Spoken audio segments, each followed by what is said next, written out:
Hello aspirants, ரயில்வேவுடைய group D notification வந்தாச்சு. So ஏற்கனவே நோட்டிஃபிகேஷன் பற்றின ஃபுல் வீடியோ நம்ம போட்டிருப்போம். அண்டு இந்த நோட்டிஃபிகேஷனில் கொடுக்கப்பட்டிருக்கிற போஸ்டிங்ஸ் பற்றின வீடியோவும் நம்ம போட்டிருப்போம். ஸோ ஜாப் நேச்சர் என்ன, நைட் ஷிஃப்ட் எதுக்கு இருக்கும், எதுக்கு சேலரி நல்லா வரும், இந்த வீடியோலாம் நம்ம போட்டிருப்போம். இது இல்லாமல் ஹவு டு அப்ளை, நிறைய ஃபேக் வெப்சைட்ஸ் இருக்குது, அதனால் ஒழுங்காக பார்த்து அப்ளை பண்ணுங்க அப்படின்னு சொல்லிட்டு இன்னொரு வீடியோவும் ஹவு டு அப்ளை வீடியோவும் போட்டிருப்போம். ஸோ இதோடைய சீரீஸில் குரூப் டியோடைய ஜென்ரிக் செஷனில் அடுத்து நம்ம பார்க்க போகிறது இந்த எக்ஸாமுடைய பேட்டர்ன் என்ன அண்ட் இந்த எக்ஸாமுடைய சிலபஸ் என்ன அப்படின்றத ஒரே வீடியோவில் நம்ம இந்த வீடியோவில் பார்க்க போகிறோம். சரியா? குரூப் டியை பொறுத்த வரைக்கும் உங்களுக்கு ஒரே ஒரு ரவுண்ட் ஆஃப் எக்ஸாம் தான், ஒரே ஒரு computer based test online exam தான் இருக்க போகுது. அது முடிஞ்சதுக்கப்புறம் எல்லாருக்கும் ஒரு ஃபிசிக்கல் டெஸ்ட், சின்னதாக ஒரு ஃபிசிக்கல் டெஸ்ட் வைப்பாங்க. அந்த ஃபிசிக்கல் டெஸ்ட் முடிஞ்சதுக்கப்புறம் ஒரு மெடிக்கல் டெஸ்ட் இருக்கும். ஸோ எக்ஸாமை பொறுத்த வரைக்கும் ஒரே ரவுண்டு தான். அந்த ஒரு ரவுண்ட் ஆஃப் எக்ஸாமில் நீங்கள் எவ்வளோ மார்க் வாங்குறீங்களோ அதுதான் உங்களுடைய வேலையை நிர்ணயிக்க போகுது. சரியா? ஸோ அந்த வகையில் எக்ஸாமுடைய கொஷின் அப்படின்னு பார்த்தீங்கன்னா உங்களுக்கு ஜென்ரல் சயின்ஸ்ல இருந்து ஒரு 25 கொஷின் சொல்லியிருக்கான். சயின்ஸ் அப்படின்ற பட்சத்தில் தனியாக பிரிச்சுட்டான். சயின்ஸ் அப்படின்னா நம்ம எதாவது வச்சுக்கலாம், பயாலஜி, ஃபிசிக்ஸு, கெமிஸ்ட்ரி, இது மூணுத்தையும் சேர்த்து ஒரு 25 கொஷின் கேட்க போகிறாங்க.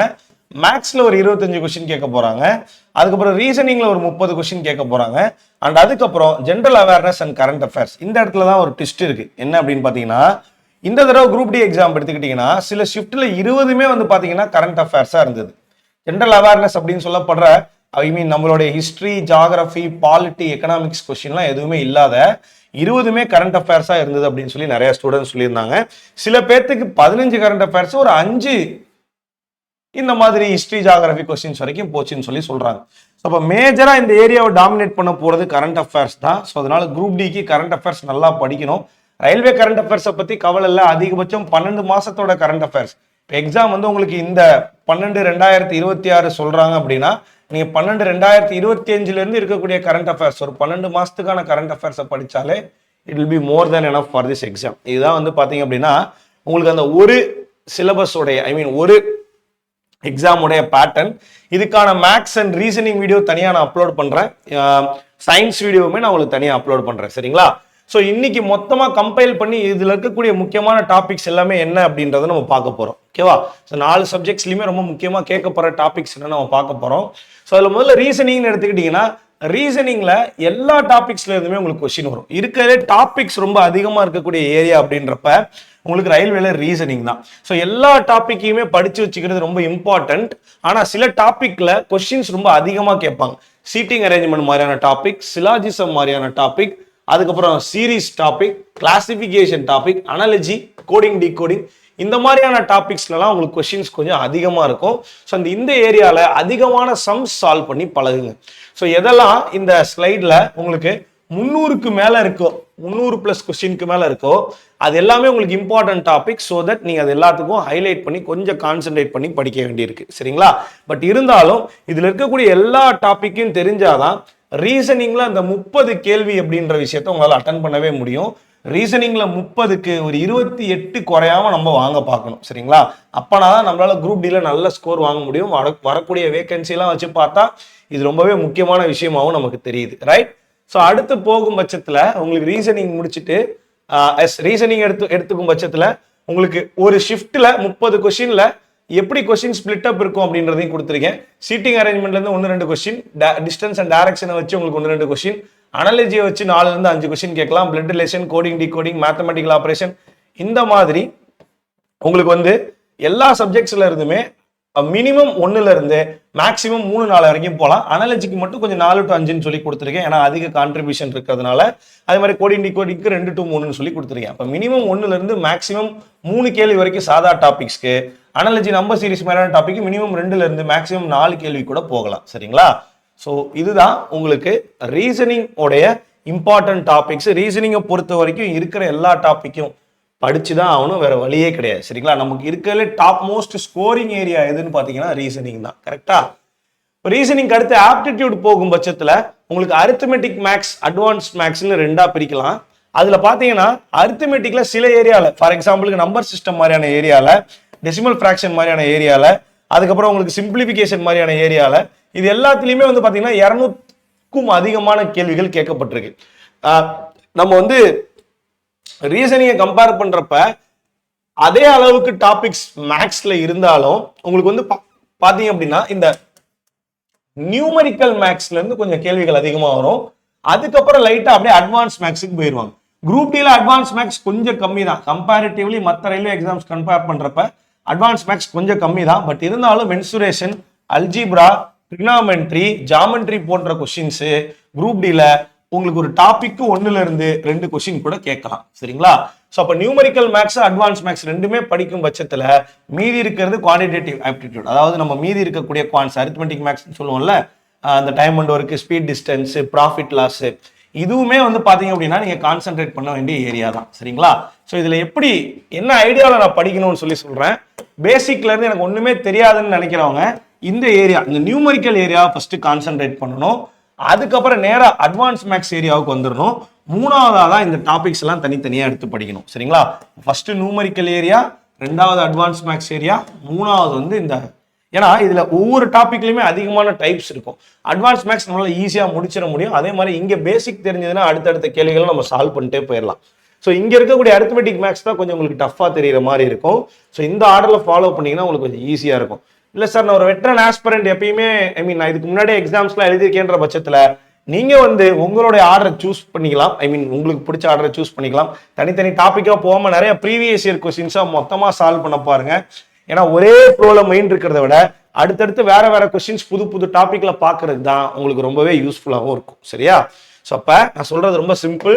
ரீசனிங்கை பொறுத்த வரைக்கும் எல்லா டாப்பிக்கையும் படிக்கிறீங்க. இந்த அதிகமா கொஸ்டின்ஸ் வர டாபிக்கை நல்லா நிறைய கொஸ்டின்ஸ் சால்வ் பண்ணி பாக்குறீங்க. ஆப்டிடியூடை பொறுத்த வரைக்கும் 3ஆ பிரிச்சுக்கிறீங்க. நியூமரிக்கல், அரித்மெட்டிக், அட்வான்ஸ்டுன்னு. நியூமரிக்கல், அட்வான்ஸ், அரித்மெட்டிக்னு அந்த ஆர்டர்ல படிக்க பாருங்க. லாஸ்டா ஆப்டிடியூட் கொஸ்டின் ஸ்பிளிட் அப்புக்கு போயிடலாம். நம்பர் சிஸ்டம்ல இருந்து கண்டிப்பா 5 கேள்விகள் இருக்கும். அடுத்து மீதி எல்லாம் அந்த மாதிரி ஒவ்வொரு 1ல இருந்து 2 கேள்விகள் இருக்கும். அண்ட் லாஸ்டா அரித்மெட்டிக் அட்வான்ஸ் மேக்ஸ் எடுத்துக்கிட்டீங்கன்னா இருக்கக்கூடிய 5 டாபிக் கணக்கு வச்சோம் அப்படின்னா மினிமம் 5ல இருந்து மேக்சிமம் உங்களுக்கு வந்து பாத்தீங்கன்னா 8 கொஸ்டின் கூட கேட்கறதுக்கு பாசிபிலிட்டி இருக்கு. குரூப் டின்னு சொல்லும் பட்சத்துல, நம்ம குரூப் டியை பத்தி பேசும் பட்சத்துல இந்த 5 மேபி சில ஷிஃப்ட்ல 3ல இருந்து 6ஆ கூட மாறலாம். சரிங்களா?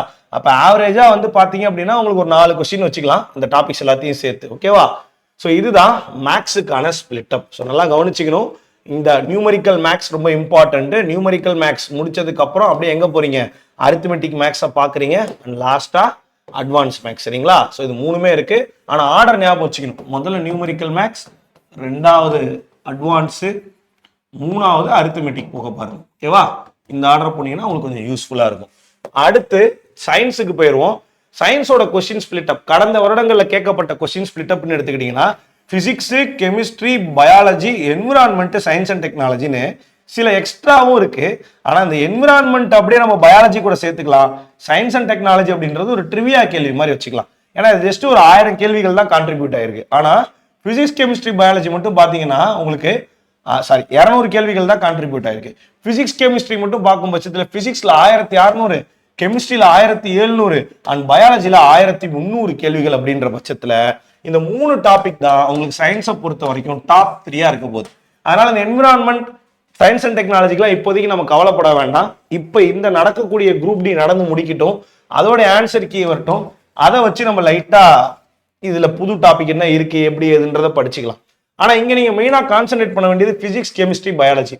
இதை வச்சுதான் உங்களுடைய தலையெழுத்தே இருக்க போகுது குரூப் டியை பொறுத்த வரைக்கும். ஏன்னா கரண்ட் அஃபேர்ஸ்ல நம்மளால நிறைய மார்க் வாங்க முடியாது. கண்டிப்பா இந்த 3 சப்ஜெக்ட்ஸ்ல இருந்தே மினிமம் உங்களுக்கு ஒரு 20ல இருந்து 22 கொஸ்டினாவது வந்துடும். மீதியெல்லாம் அந்த சில்லறையெல்லாம் சேர்த்தாதான் 25. சொல்ல முடியாது. சம்டைம் 25மே இந்த 3 கொஸ்டின்ல இருந்து கூட இருக்கலாம். ஸோ அப்போ அந்த வகையில சயின்ஸை பொறுத்த வரைக்கும் மெயினா இந்த 3 கொஸ்டினை நீங்க கான்சென்ட்ரேட் பண்ணி படிக்கிற மாதிரி இருக்கும். இதே நாளைக்கு இன்னொரு வீடியோ பாத்தீங்கன்னா சயின்ஸ்க்கு மட்டும் நீ என்ன படிக்கணும், எந்தெந்த டாபிக் எல்லாம் கான்சென்ட்ரேட் பண்ணணும் அப்படிங்கிற மாதிரியான ஒரு வீடியோ நான் உங்களுக்கு அப்லோட் பண்றேன். ஸோ தட் அது இன்னுமே உங்களுக்கு ரொம்ப யூஸ்ஃபுல்லா இருக்கும் சயின்ஸ் எப்படி படிக்கிறதுக்குன்னு. லாஸ்டா எங்க போறோம் அப்படின்னா ஜென்ரல் அவேர்னஸ் அப்படின்ற அந்த 20 கேள்விகளுக்கு போறோம். இதோடைய proper question split up group D வந்து அதுக்கு அப்புறம் தான் நம்மளால கொடுக்க முடியும். ஜென்ரல் அவேர்னஸ்ல எந்தெந்த கரண்ட் அஃபேர்ஸ்ல இருந்து எவ்வளவு வந்திருக்குன்ட்டு பழைய குரூப் டி அக்கௌண்ட்ல எடுத்துக்க வேண்டாம். அப்ப இந்த குரூப் டி வந்தோடனே இதை எப்படி படிக்கணும்னு நான் தனியா ஒரு வீடியோ போடுறேன் இந்த குரூப் டியோட ஆன்சர் கீ வந்தோடனே. பட் என்னுடைய ரீசன்ட் அனாலிசிஸ் வச்சு பாத்தீங்க அப்படின்னா உங்களுக்கு கரண்ட் அஃபேர்ஸ்ல awards and honours, sports news, agreements, policies and schemes, books and author, economics and business, appointments and resignation, national and international அவேர்ஸ்ன்னு சொல்லிட்டு கரண்ட் அஃபேர்ஸ்ல இருக்கக்கூடிய எல்லா டாபிக்ல இருந்துமே உங்களுக்கு கேள்விகள் வருது. ஸோ கரண்ட் அஃபேர்ஸை எல்லா டாபிக்காகவும் நம்ம படிக்கணும். ஸ்டாட்டிக் ஜிகே, லைட்டான ஸ்டாட்டிக் ஜிகே, இந்தியா பத்தின வேர்ல்டு பத்தின ஸ்டாட்டிக் ஜிகே, ஹிஸ்டரி, பாலிட்டி எல்லாமே இதுல வரக்கூடிய டாபிக் தான். ஆனா என்னுடைய ஒரு கைண்ட் சஜஷன் என்னவா இருக்கும்னா, இந்த ஜென்ரல் அவேர்னஸ் ஏரியாவுக்கு வெயிட் பண்ணுங்க. இது இப்போதைக்கு கை வைக்கணும்ன்ற அவசியம் கிடையாது. ஏன்னா குறைஞ்சபட்சம் குரூப் டி எக்ஸாம் உங்களுக்கு நடக்கிறதுக்கு மினிமம் 8 மாசமாவது டைம் இருக்கும். இன்னைக்கு தேதியிலேருந்து கணக்கு வச்சோம்னா மினிமம் 8 மாசத்துலேருந்து 12 மாசத்துக்குள்ள உங்களுக்கு டைம் இருக்கும். சரிங்களா? ஸோ அப்போ இவ்வளோ டைம் இருக்கும் பட்சத்தில் இந்த ஜென்ரல் அவேர்னஸ் மட்டும் கொஞ்சம் வெயிட் பண்ணுங்க. இதுக்கு ஒரு ப்ராப்பரான பிளான் டிவைஸ் பண்ணி நான் உங்களுக்கு அது லேட்டர் ஆன் கொடுக்குறேன். இந்த ஆன்சர் கீ வந்ததுக்கப்புறம் அதை அனலைஸ் பண்ணிட்டு அதுக்கப்புறம் நான் கொடுக்குறேன். சரியா? ஸோ எஸ், இதில் இந்த எக்ஸாம் நீங்கள் முடிச்சதுக்கு அப்புறம் ஓரளவுக்கு தான் சிலபஸ் பற்றி எக்ஸ்பிளைன் பண்ணியிருக்கேன். இதில் வந்து பார்த்தீங்கன்னா ரீசனிங்க்கு தனி வீடியோ உங்களுக்கு நம்ம ரீசனிங் ஸ்டாஃப் அப்லோட் பண்ணுவாங்க. மேக்ஸுக்கு தனி வீடியோ நம்ம மேக்ஸ் ஸ்டாஃப் அப்லோட் பண்ண சொல்கிறேன். சயின்ஸுக்கு நான் நாளைக்கு இதே மாதிரி ஒரு ப்ராப்பர் வீடியோ அப்லோட் பண்ணிடுறேன். ஜென்ரல் அவேர்னஸ்க்கும் அடுத்த வரக்கூடிய நாட்களில் உங்களுக்கு ப்ராப்பர் வீடியோ ஒன்று வரும். சரிங்களா? இது முடிச்சதுக்கப்புறம் என்ன பண்ண போறீங்க? ஒரு பிசிக்கல் டெஸ்ட் அட்டன் பண்ண போறீங்க. 35 கிலோவை தூக்கிக்கிட்டு 100 மீட்டர் போகணும் வித்தின் 2 மினிட்ஸ்க்குள்ள. ஒரு தடவை அந்த வெயிட்டை தூக்கிட்டா அந்த வெயிட்டை கீழே போடக்கூடாது. இதுதான் வந்து பார்த்தீங்கன்னா மேல் கேண்டிடேட்ஸ்க்கு. இது இல்லாமல் 1000 மீட்டர் வந்து பார்த்தீங்கன்னா 4 நிமிஷம் 15 செகண்டுக்குள்ள ஓடி முடிக்கணும். இது ஒரு இம்பார்ட்டன்ட் கிரைட்டீரியா. அடுத்து விமனை பொறுத்துக்கும் பட்சத்தில் 20 கிலோகிராம தூக்கிக்கிட்டு 100 மீட்டர் நடக்கணும். அதே 2 நிமிஷத்துல. அவங்களுக்கும் அதே ஒரு சான்ஸ் தான். அண்ட் 5 minutes 40 செகண்ட்ஸ்க்குள்ள 1000 மீட்டர் அப்படின்றத ஓடணும். எவ்வளோ? 5 minutes 40 செகண்ட்ஸ் அப்படின்றதுக்குள்ள 1000 மீட்டர் ஓடணும். ஸோ இந்த பிசிக்கல் எஃபிஷியன்சி முடிச்சதுக்கப்புறம் உங்களுக்கு மெடிக்கல் டெஸ்ட் இருக்கும். அதுக்கப்புறம் டைரக்டா ரிசல்ட் தான். ஸோ குரூப் டியை பொறுத்த வரைக்கும் ரொம்ப ஈஸியான ஒரு ப்ராசஸ் தான். இந்த வீடியோவில் இம்பார்ட்டண்ட்டான டாபிக்ஸோடைய சம்மரைஸ் நான் உங்களுக்கு மறுபடியும் சொல்கிறேன்.